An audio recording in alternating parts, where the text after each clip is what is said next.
and they all lived happily ever after. The end. Oh, hi! I'm Miss Mindi at Lexington Main Library. We're really busy here getting ready for our virtual summer reading program, Imagine Your Story. It's all about fairy tales, folklore, and mythology.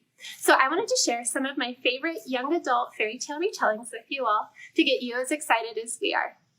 Our first one is called Echo North by Joanna Ruth Meyer. This is a fairy tale retelling of Beauty and the Beast. Echo is a young woman whose father goes missing. 6 months later, she finds him half frozen in the woods and guarded by a giant wolf. The wolf tells her that if she agrees to go back to his home with him, he will ensure that her father makes it home safely. Echo agrees, but when she gets to his home, she realizes that it is full of enchantment, secrets, and even other worlds. In one of these worlds, she meets a handsome young man named Hal.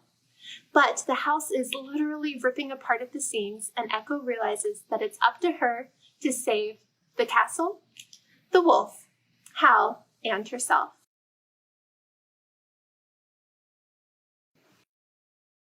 This next book is kind of similar to Echo North because it's a retelling of East of the Sun, West of the Moon, which is the very earliest, historically speaking, version of Beauty and the Beast.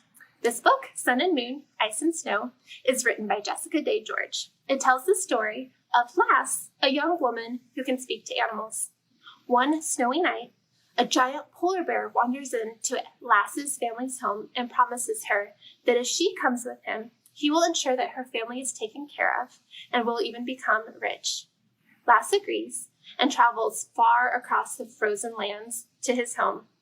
When she gets there, she realizes that he is under a deep enchantment, and it is up to her to save him and even her family and their whole world.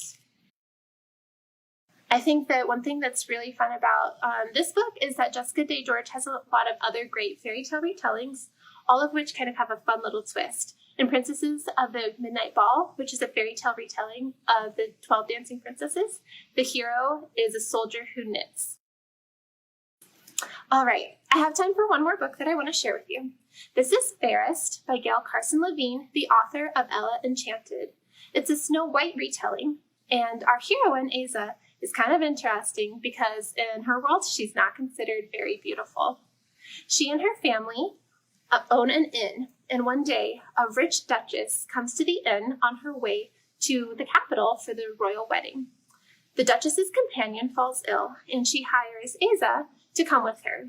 When they get to the castle, Aza quickly becomes entangled in the new queen's web of lies and deceit, and she has to get herself out, and there's a lot of stuff that happens. It's pretty different from any Snow White retelling you're going to read.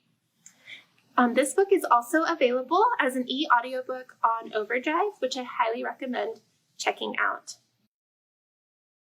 So that is all that I have time for today. I want to challenge you to try to come up with your own fairy tale retelling. Would you set it in modern day? Would you set it in another world? If you come up with a story, or maybe you might make some art, please share it with us. We would love to see how you imagine your story. And now, if you'll excuse me, I've got to go. The library furniture is fighting again. Bye!